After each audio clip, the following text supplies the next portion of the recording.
Hello, welcome back. How are you doing today?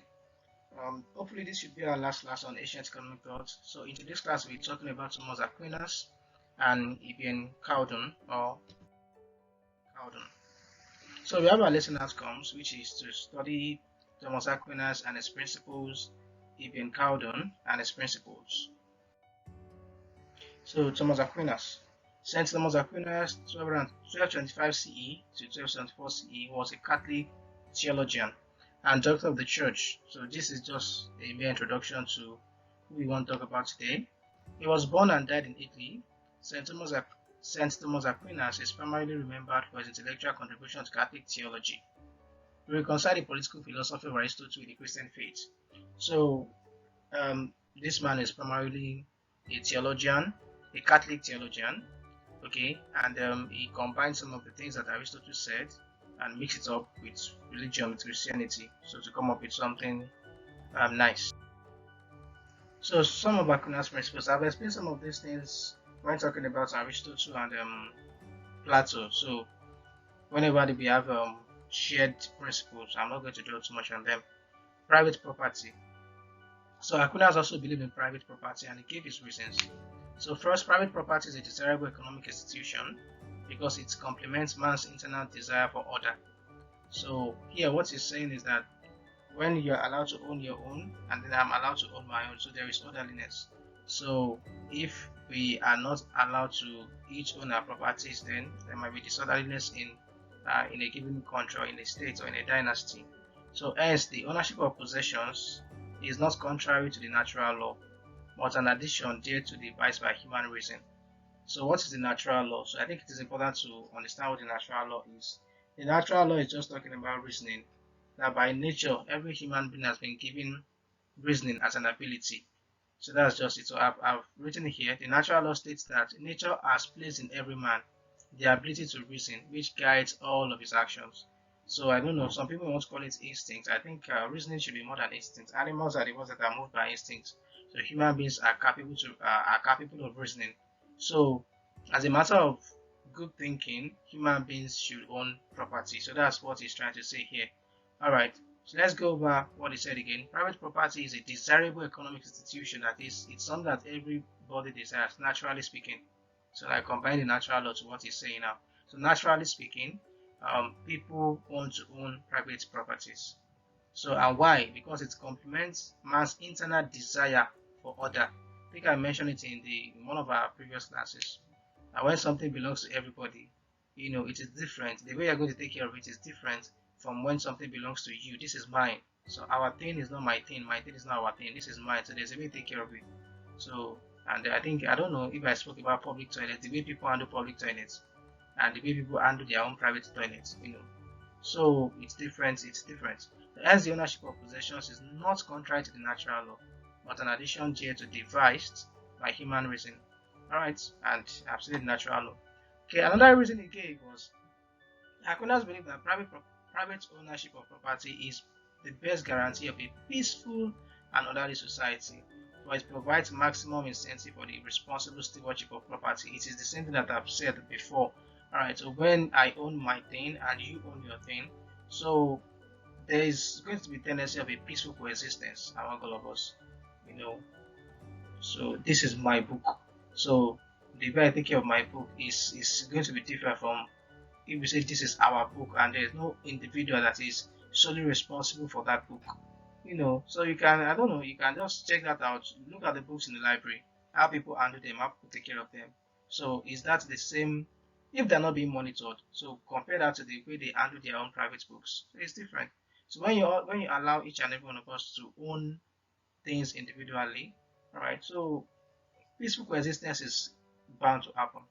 Alright, so third paragraph, the state, however, has the authority to maintain a legal framework for commercial life, such as enforcing rules prohibiting theft, force, and fraud.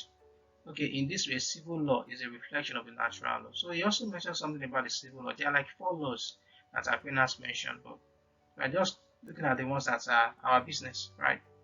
Okay, so here is, in as much as it is desirable, it's a desirable economic institution for man to own properties. Then the states, right, like the government, the states must ensure that people are not acquiring property in a way that is detrimental to others.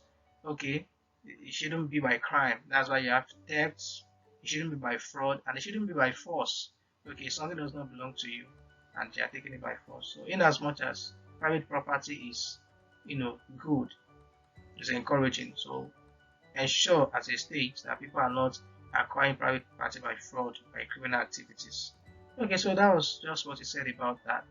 Then foreign trade. Trade was considered to be unnatural to him. It meant to him it was a fall from the state of grace. So Aquinas wasn't like a primary like it wasn't really like um that deep into trading, you understand, because he considered it unnatural. I think that comes from Aristotle, who divided transaction into two. So he also believed that Aquinas also believed that trading is unnatural because you are not as a merchant. Okay, it's not as if you are the one producing this thing. So you get it from somebody and then you sell it to someone else. So it's not really as if you need it. So you are more or less like trading something for the pursuit of wealth. Okay, excessive wealth. So it was just Aquinas was also like not really into trade, but then he saw the importance of trade, right? And let's continue. But still, I'm in the second line of foreign trade now, but still he recognized it as a necessary evil and considered it legitimate. Now, why did he call it a necessary evil? When you say something is a necessary evil, it is necessary, it is very important, but then it can be detrimental. Okay, it can be detrimental. Okay, Aquinas argued that God himself admitted that there should be trade in the world as he had distributed resources differently among different countries. Can you see? So what this country has is now if you look at Nigeria now, Nigeria has crude oil and is seriously dependent on crude oil as at this particular period of time. There are countries that do not have crude oil, there are countries that have something else. So trading helps us to consume things that we are unable to produce or we are unable to produce effectively. That shouldn't be a big deal. You should understand what trade is, before this particular time. So he was saying that though it's a natural aspect of transaction, but then it is still necessary, right? It is still necessary because resources are not distributed equally among different dynasties and places. So he also argued that when there is an overabundance of some commodities in one place, the goods serve no purpose if they could not be carried away by professional traders. Okay? And as a result of that, a perfect city will make a moderate use of merchants. Okay, you have something that is in surplus supply in a particular place, and then you have another place where it is not in surplus supply or where it is not even existent. So it is just okay for you to find people that are going to take these resources, these things. It could be agricultural surplus, for example. So maybe you've produced something and then it is more than what is required for your own subsistence and your own household consumption. So why not? Why not just trade it with somebody that doesn't have sufficient amounts of those things? And people that are going to do that are going to be traders, the merchants, right? They are the ones that will buy from somebody. These are the middlemen. Okay, people like wholesalers in today's days or in today's time, right? So they buy from the manufacturer and find a way of getting to the consumer. The manufacturer has excess of this product, consumers need it. So traders, they are the middlemen, right? So that's why I'm saying that a perfect city, for a city to be perfect, it has to make use of a moderate use of merchant. Like you can't eliminate traders. They're important, even though we don't really fancy, the way they are trying to get wealth. Do you understand? But they are important. So, however, trade should be carried on only for the benefit of the public. So now it's talking about the intent of trade. So the merchant should not turn a means to an end by selling the things he purchases for an abnormal profit. Okay, so here he's saying that you should trade, but the intent of trading should be for the benefit of the masses. Okay, so it's not like you're trading and what you want from trading is not to meet the needs of, it's not to meet the demand of people. It's not you taking something from the producer to the final consumer. Okay, but your intent is to make as much of it as possible, which would now push you into charging unjust prices, unfair prices, which you now push into exploiting your consumer. So you shouldn't do all of those things. You don't do all of those things. So the intent should be that okay, you are trying to meet a need. You are trying to bridge the gap between the producers and the consumers. Okay, and then you should be getting a fair gain from that which you are doing. So it is not to be, that's why I said trade should be a means to an end, a means to meet the need of the buyers. Of course, the producers want to sell their products, the excess products, and then the buyers need these things. Okay, so you should come in, bridge that gap. That's the service that you're providing. But then you shouldn't be providing that service because you want to make excessive wealth. So speculators and middlemen were also condemned. So I've said that. How did he condemn them? So did he say they should be eradicated and so on and so forth?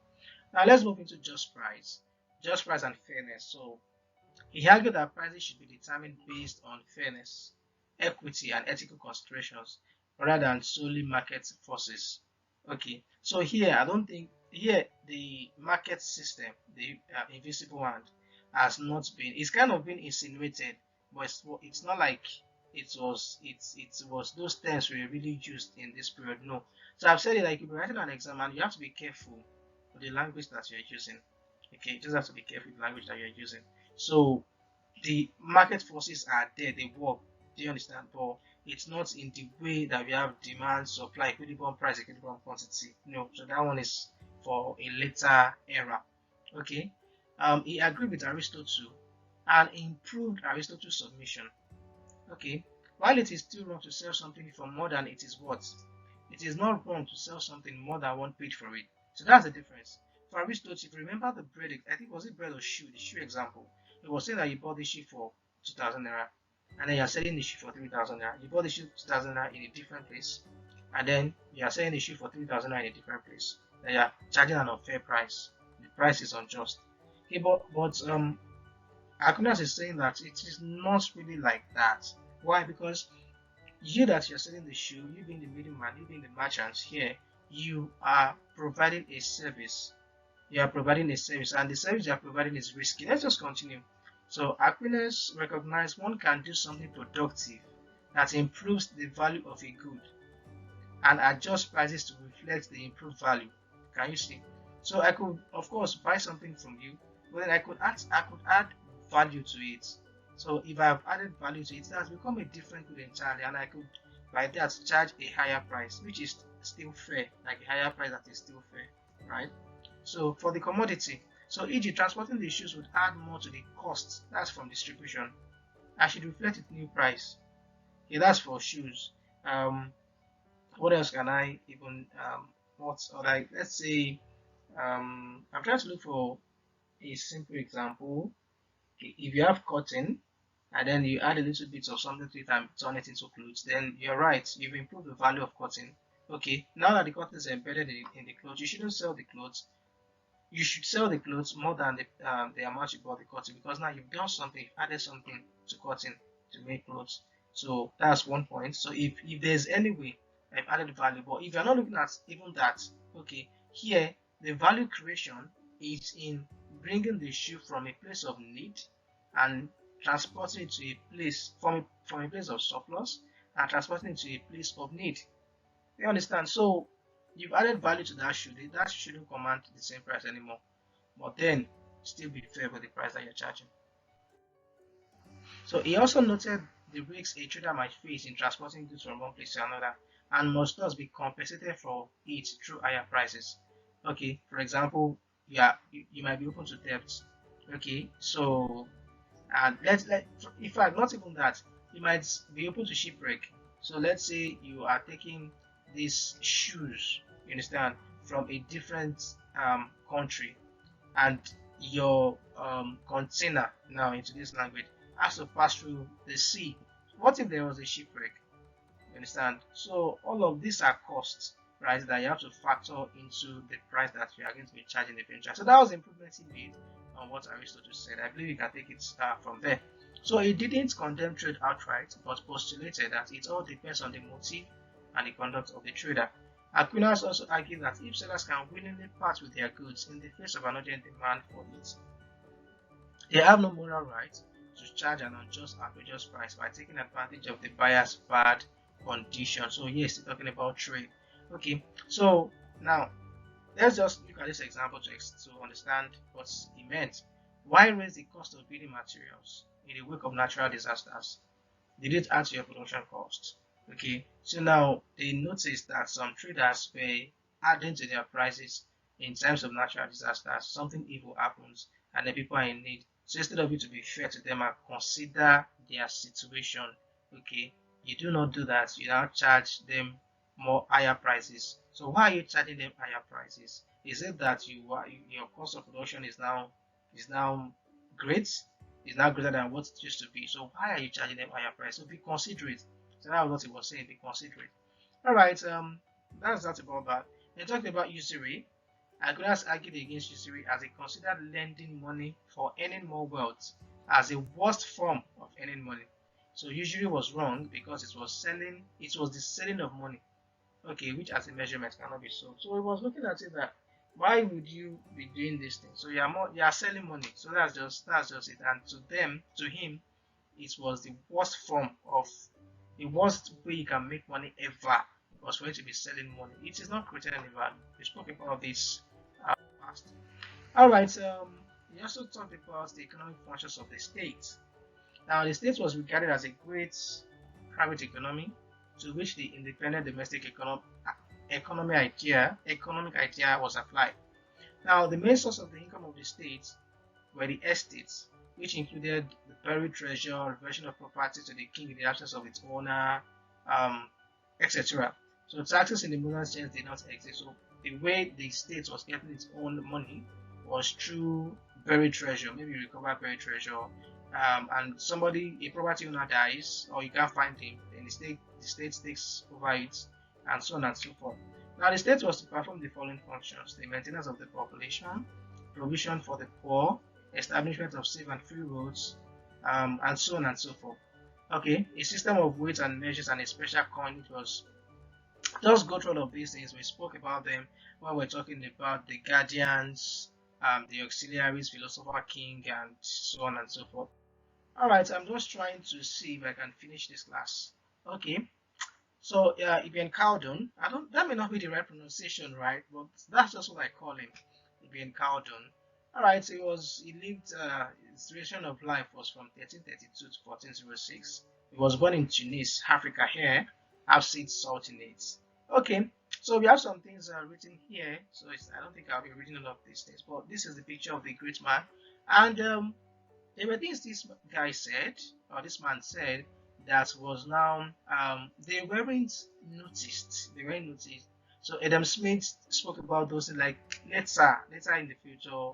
Adam Smith spoke about those things, and modern economists spoke about those things, and after economic historians started going back into history, and they realized that wait, some of the things that we consider the original idea of people like Adam Smith, someone has spoke about these things before, someone has written about these things before. We are just making a discovery of what this person did, okay, of what this person has said. And then when we begin to go into it, then we realize what he said. Cardin's principles. So we have to take notes of some things here. So he spoke about social cohesion and economic development. Oh my god, how did I write development? Okay, development rather. Sorry for that. Okay, so he wrote about social, which he called asabiya, right? So that's asabiya means social cohesion and economy. So he was trying to explain, the development of a state, the development of a dynasty, of a kingdom. Do you understand? He was trying to explain the development. So he was trying to explain how civilization exists and then are replaced by other civilizations. So now let's start reading. He lived in one of humankind's most turbulent centuries, as he observed firsthand. Now look at his experiences. He observed the birth of new states, the disintegration of the Muslim Hanadus, and the Christian conquest. He saw the Hundred Years' War, or maybe a part of it. He saw the expansion of the Ottoman Empire. He saw the decline of Byzantium, and he saw the epidemic of the Black Death. Okay, now the Black Death was an epidemic, of course, was an epidemic that claimed the lives of his family members and some of his teachers. So he saw a lot of things, right? He saw a lot of bad times. I saw a lot of short-lived good times, and all of this influenced the things he spoke about. All right, so here I wrote, it is no wonder he wrote about social cohesion as a means of societal preservation. So to him, what leads to so all right, so to him, what causes what makes a civilization to be, and why is it being replaced by another civilization? All right, in analyzing the birth and death of several civilizations, he developed a cyclical theory.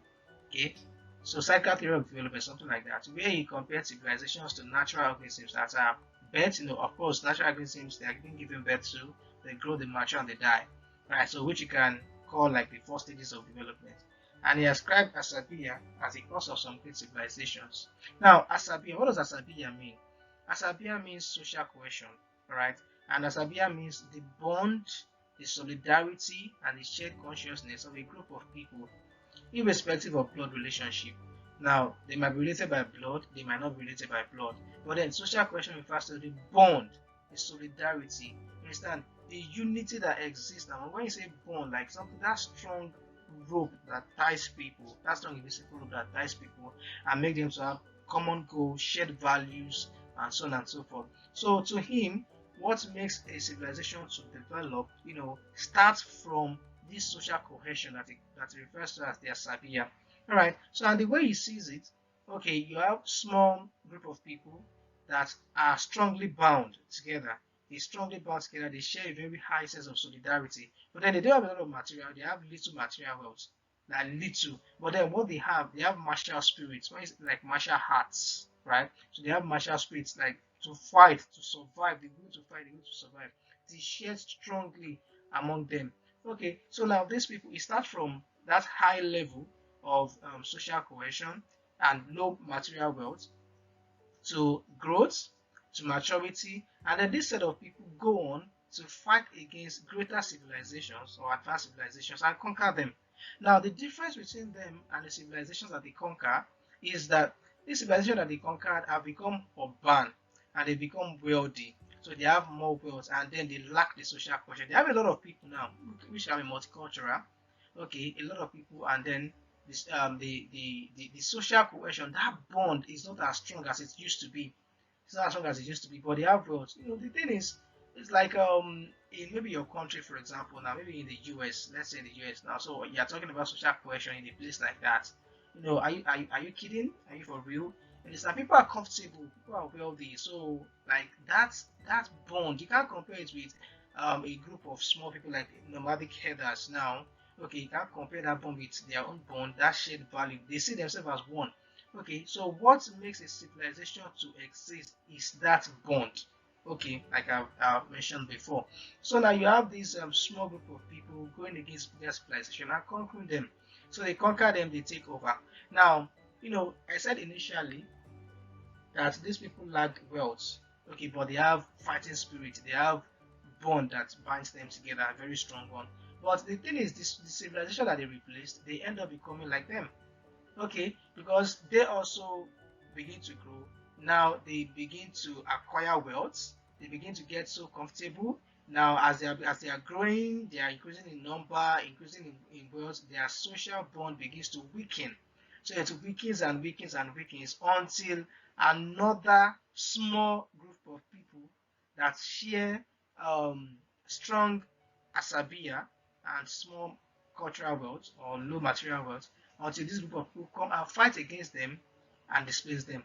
So he saw civilization as something cyclical, like what has happened now has happened before, what is going to happen in the future is already happening, something like that. So it goes round and round and round like that. So there's social cohesion at a very strong level at the beginning, then you conquer an advanced civilization, then there is little then the social the bond begins to break as it gets more comfortable and wealthy. And then somebody else from somewhere, some other group of small people that are united in purpose and united in spirit, come and displace you.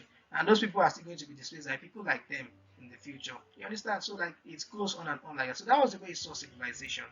Alright, so he postulated that the last paragraph now, that the more the social cohesion, the more successful the complex division of labor will be, and the greater the economic growth and development. Alright, however, when societies get more civilized, the people get used to luxury. I've explained all of these parts, forget about their shared values that once likely bound them. Their greed and corrupt nature initiates their doom, and they get conquered and replaced by civilizations with stronger Asabia. Okay, so that's it. Now, the second thing he spoke about was economic growth. So, to him, what causes economic growth is labor, like population, labor from population. So, population leads to more economic growth. But let's just delve into what I have here. So this is the increase in the output of an economy over a period of time. According to Khaldun, population contributes to economic growth because as population grows, the available labor grows too, of course. Now, the labor which he calls the original labor, and labor at the beginning when these people are still small. Okay, the original labor is used to produce necessities of life, right? But as civilizations become sophisticated, the demand for luxuries rise, necessitating the establishment of more craftsmen. And so when you have more craftsmen and then you have people demanding luxuries, you have these craftsmen that are supplying the luxury, in order to meet the demand for luxury. Of course, they have profits. Okay, these businesses begin to make profit, and by extension, that culminates into economic growth. So we can still say that this is pretty much related to what we spoke about when we're talking about Sabia. Okay, so he argued that labor is the real basis of profit. Do you understand? Like, is it the wealth creation by these businesses that really lead to profit? And as crafts keep producing luxury, profits increase in town. And so it goes with the second and third increase. So what he's just trying to say here is that as profits as this business, as people are demanding for labor, are demanding for luxury goods, okay, businesses spring up. Of course, these businesses make use of labor, right? So labor is the producer of wealth to produce these commodities. People buy the commodities, like the businesses get more money that they put into the business again, something like a retained earning that they put into the business again, and then they continue to provide to meet this demand for luxury. So they keep getting profit. Then it keeps on going like that. As businesses keep springing up in a particular town, you understand? So does profit spring up like that, and then it goes with the second, and so like it's like a multiplying effect. So it was trying to like talk about multiplier, like a multiplying effect. There's a first round of profit that goes, is more businesses are created, then more profit, then more businesses, then more profit. So that was what he was talking about when he said with second and third increase. Alright, and then he also spoke about division of labor. His idea of division of labor is very similar to that of, I think, Aristotle was the guy that we did last. So, and he realized that division of labor, when there is division of labor, it leads to more greater productivity than if individuals they decide to produce everything by themselves. So that was what he was trying to say, that if individuals decide to produce everything by themselves. So Cardon believed that individual cannot obtain all the necessities of life on their own, and all humans must cooperate. So his idea of more of it was tending towards what the way Aristotle saw his own, right? So not just it's not like the breaking, not just the breaking down of what do you call it now, the breaking down of a productive activity into smaller units to be specialized in by different workers. So he saw that everybody in a society must do something, okay, and like not necessarily your own, not necessarily a single job. Like as a farmer, do your farming. As a butler, just face it and this one and so on and so forth. So that's what he was trying to say.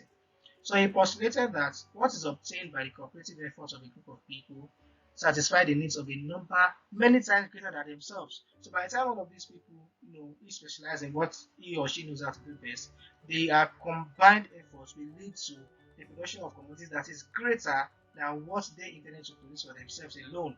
Okay, so I'm just going out to hustle for myself, right? But when each of us specialize in what we know how to do best, you understand, in different trades now, when we specialize in different trades, so we see that we will end up producing something that is far greater than if each of us had decided to produce everything that he or she needed for himself.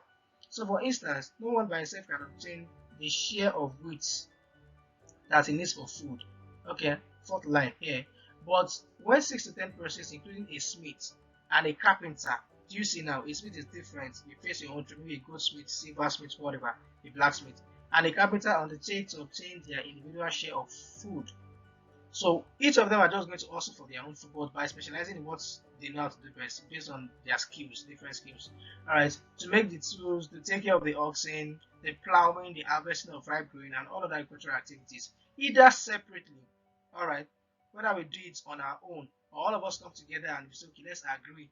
Okay, that I will do this, you will do that. So they end up producing food many times better than their own. Can you see? So this goldsmith is going to produce, smith is just focusing on his business. Capital is focusing on, so the capital kind of provides capital, and the smith, they work on some tools that the farmers may need, for his farming, activity. So like everybody comes together that way.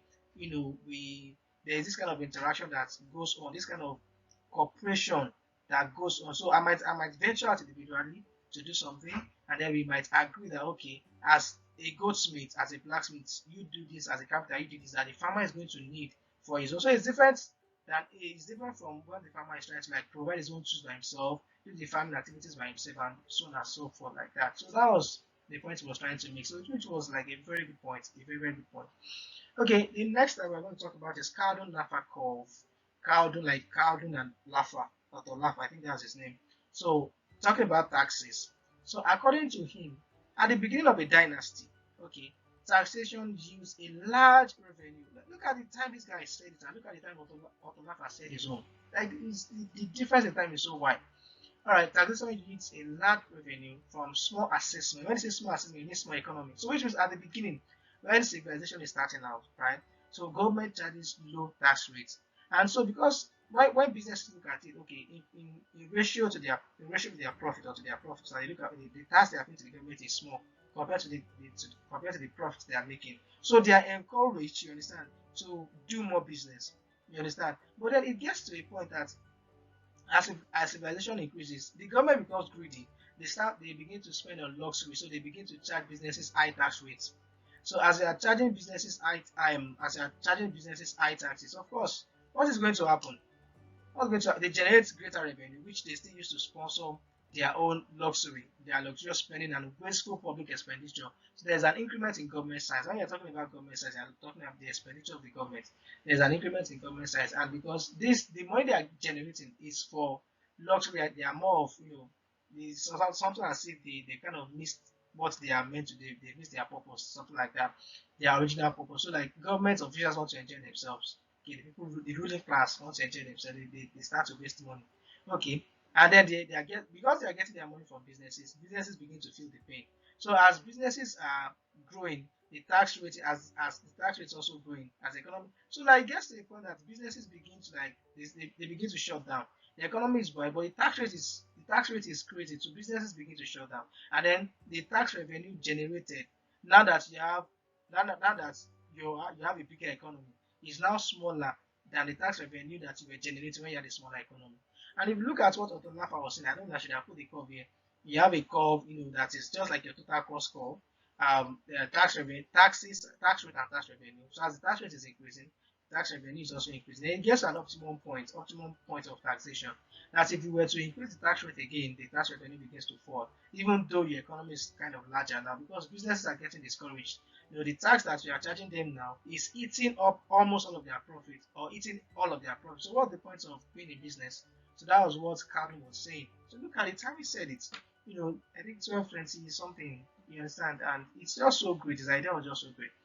So that was just it. It was analyzing government expenditure, and he kind of recommended policy that the government shouldn't engage in wasteful public spending. Okay, and then the government should like tax businesses considerably.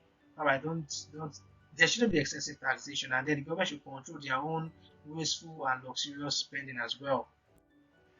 So, number five, we spoke about poverty. The distinguishing thing he said about poverty is that poverty is not necessarily caused by poor financial decision making of people, but it can be caused by external forces such as destruction of morality and of human values. It can be caused by epidemic, because of the times this guy lived in, the various things that happened during his own period, okay, like the Black Death, everything like that. So, things that make people poor is not just something within them. He was just trying to say that there are external factors to poverty level of people, and by so doing, the government should engage in poverty alleviation measures of the people. So when you see someone that is poor, it's not just because the person doesn't know how to do 1 plus 1, the person doesn't know how to save, the person doesn't know how to. It's not like that.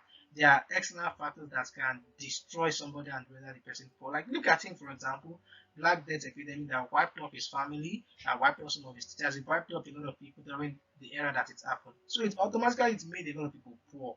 You understand? Increasing mortality rate and increased mortality rate and everything like that. So can you still say that poverty is as a result of the individual financial decision making of people? No. So it just kind of brought another dimension to poverty. So if you look at this guy, it was more of, I think it's more of a developmental economist.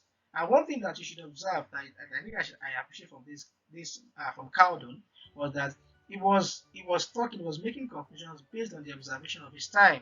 So everything he was saying, it was not as if he had an abstract idea in his head and then he was now trying to look for facts that will go in line with the abstract ideas that he has, like the ideal state that Plato was trying to push. So no, he observed that this is happening, and from there he was able to, develop conclusions and analyzing situations and talking about it. You understand? So as an economist, if you are going to this class, that should also register in your psyche. Okay, from what is happening in the environment, from observation, come up with a just observe what is happening and come up with principles, come up with policies that are going to lead to the development of your of your state at a particular period of time. Just be a problem solver. You understand? Be a problem solver. So he also spoke about money. So to him, money should have an intrinsic value and therefore should be made of gold and silver. So this does not hold water now. Money doesn't have intrinsic values. It's just backed by the law. So the government says that this should be used as a medium of exchange. If you do not accept it, then you are committing a crime. So that's just what money is about now. Well, in his own time, he said money should have an intrinsic value and should be made of good. So that means if money has an intrinsic value, so that means it's not just going to be a medium of exchange. That's just the point. Okay, so maybe you can, if you have coins, you can melt it into something else and then sell it or keep it or whatever it is that you want to do. And it was even precise. He stated that the weights and purity of coins should be strictly followed. The weight of 1 dinar should be equal to the weight of 72 grains of barley. Okay, and so on and so on. So it was kind of specific, So he said a lot of great things, but these are the things that I want to talk about. I was kind of fast because this class is going into 40 minutes already, and I said a class should be around 30 minutes. But let us just cover this in one class. So the next thing you guys have, I think, is the assignments. So the next thing you guys have is the assignments. So number 1, commerce is a necessary evil. Discourse, right? Just have this. So like what sort of thoughts spoke about commerce? All right. Anything you can say, right? Anything you can say. Not anything, right? Say things that are correct. So commerce. So this could just be an example question. Commerce is a necessary evil. So you really want to identify what school of thoughts talk about commerce being a necessary evil. What did this person say? What did that person say? I'm already giving you idea. I'm already giving you gist. All right. This person say and okay. Why is commerce necessary? Then why? What is evil doing behind necessary again? So things like that. All right. And number 2, explain the trajectory of Asabiya in every given human civilization according to Ibn Khaldun. I won't explain this. Just come up with something that you understand. Explain the trajectory of Asabiya in every given human civilization according to Ibn Khaldun. So I've already said it. I've already said, but it is now up to you to identify what the trajectory of Asabiya would be in every given human civilization according to Ibn Khaldun. So that's that about the class. I hope you enjoyed it. I gave an assignment in one of the very first classes talking about why we should study HET. So I know quite well that to answer that question very well, you can't answer it with the first class that you're attending alone. You can't. So it's until when you are kind of deeper, when you go deeper into this course, that you'll be able to, see why we shouldn't discard the study of HET, because you'll be bringing points from different schools. This person said, look at Ibn Khaldun, for example, somebody who studied his time to write some things, right? So why should you not study HET to discover something like that would help you in the future? If you are to come up with policies, as a policymaker, so how do you come up with policies? So you don't just come up with stupid policies that are not applicable, that are just so far from reality. Okay, you may probably know examples of policies like that. So that's it. See you in the next class. Thank you very much. Bye.